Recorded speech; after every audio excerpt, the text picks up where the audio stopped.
The Little Dragon Who Was Afraid to Fly. Deep in the magical forest, where the trees whispered secrets and the mushrooms glowed like tiny lanterns, there lived a baby dragon named Pip.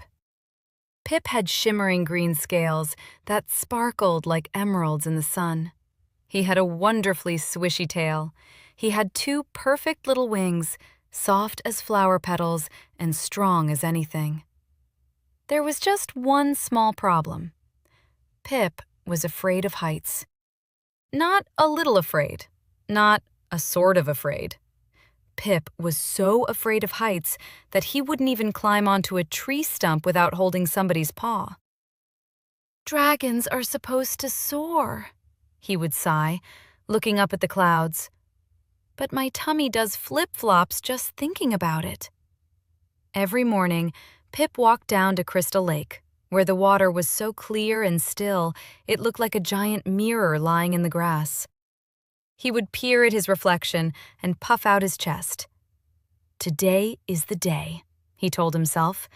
"Today I will fly." Then a butterfly would flutter past his nose. Pip would remember how very high the sky was, and he would say, "Actually, tomorrow. Tomorrow is definitely the day." One golden evening, wise old Owl glided down from her hollow in the great oak tree. She landed beside Pip with a soft whoomph and blinked her enormous amber eyes. "Pip," she said gently, "I have watched you say, 'tomorrow' for 47 days in a row. I counted." Pip's ears drooped. "I want to fly, Owl. I really do. But what if I fall? What if I wobble? What if a cloud bumps into me and says, 'Excuse me, this sky is taken'?" Owl chuckled, a warm, feathery sound. "Little one, do you know what I was afraid of when I was a young owlet?" "What?" "The dark," said Owl. Pip's mouth fell open. "But you're an owl. You live in the dark." "Exactly," said Owl, her eyes twinkling. "Sometimes the thing we fear becomes the thing we love most. But we never find out unless we try." Just then, there came a rustle in the ferns, and out bounded Fern the fox, her orange fur glowing like a little sunset. Fern was Pip's very best friend, and she was never, ever still. "I heard everything," she announced, skidding to a stop. "And I have a plan. Plans are my specialty. Also snacks, but mostly plans." "What kind of plan?"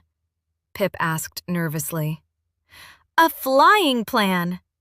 Fern's tail swished with excitement. "You don't have to fly to the moon, silly. You just have to fly a tiny bit, like over that pebble." Pip looked at the pebble. It was very small. It was practically flat. I could maybe try the pebble," he whispered. So Pip flapped his little wings, flap, flap, flap, and hopped over the pebble. His feet left the ground for exactly 1 second.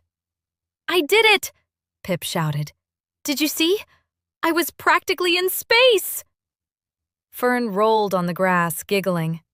"Next, that log, then that boulder, then the whole wide sky." Day by day, Pip flew a little farther. Over the log, over the boulder, over Fern, who ducked just in case. Each time, his tummy did fewer flip-flops, and his heart did more happy skips. But the sky, the big, tall, forever and ever sky, still made his knees knock together like acorns in the wind. Then one night, everything changed. Pip was curled up by Crystal Lake when he heard the tiniest sound. A sound like a worried little bell. "Help! Help us, please!" Pip looked up. High above the lake, a family of fireflies was trapped in a tangle of old spider silk, caught between two tall pine trees. Their golden lights blinked frantically, like stars calling for help. "Oh no," Pip whispered. "Oh no, oh no, they're up so high." Owl couldn't reach them. The silk was wrapped tight in branches too thin for her wide wings. Fern couldn't climb that far. Foxes are bouncy, but not that bouncy. Everyone looked at Pip. Pip looked at the sky. The sky looked very, very tall. His tummy began to flip-flop. His knees began to knock. But then he heard the smallest firefly cry, "It's so dark up here without our glow friends below." And something warm and brave lit up inside Pip's chest, brighter than any firefly. "Hold on," he called. "I'm coming." "You can do it, Pip," shouted Fern, hopping up and down. "Remember the pebble! Remember the log! The sky is just a really, really big log." "That makes no sense," Pip called back. "I know, but keep flying." And Pip flew. Flap, flap, flap, past the ferns. Flap, flap, flap, past Owl's branch.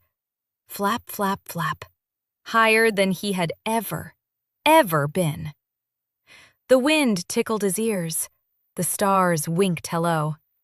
And down below, Crystal Lake shimmered like a bowl of moonlight, and it was, Pip could hardly believe it, beautiful. "I'm doing it," he breathed. "I'm really flying." With his careful little claws, Pip gently unwrapped the silky tangle, and the fireflies burst free like a shower of golden sparks. They swirled around him in a glittering, glowing dance, lighting up his emerald scales until Pip sparkled like a flying jewel. "Thank you, brave dragon," they chimed. "Thank you, thank you." Pip glided down to the lake in slow, wobbly, wonderful circles and landed right beside his friends. Well, mostly beside them, partly on Fern's tail. "Oof! Worth it," laughed Fern, hugging him tight.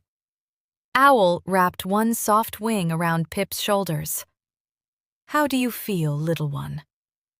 Pip looked up at the sky, the big, tall, forever and ever sky. And for the very first time, it didn't look scary at all. It looked like home. "I feel," said Pip slowly, "like the fear was never bigger than me. It just pretended to be." From that night on, Pip flew every single evening over Crystal Lake, with the fireflies twirling around him like his very own stars, Owl gliding beside him, and Fern racing along the shore below, cheering louder than anybody. And whenever a young creature in the magical forest whispered, "But what if I can't?" Pip would smile his warm dragon smile and say, "You won't know until you try. Start with a pebble. Believe in yourself. And bring a friend or two. The sky feels much friendlier that way." Then he would lift off into the starlight, sparkling green and gold, the little dragon who was afraid to fly and flew anyway. The end.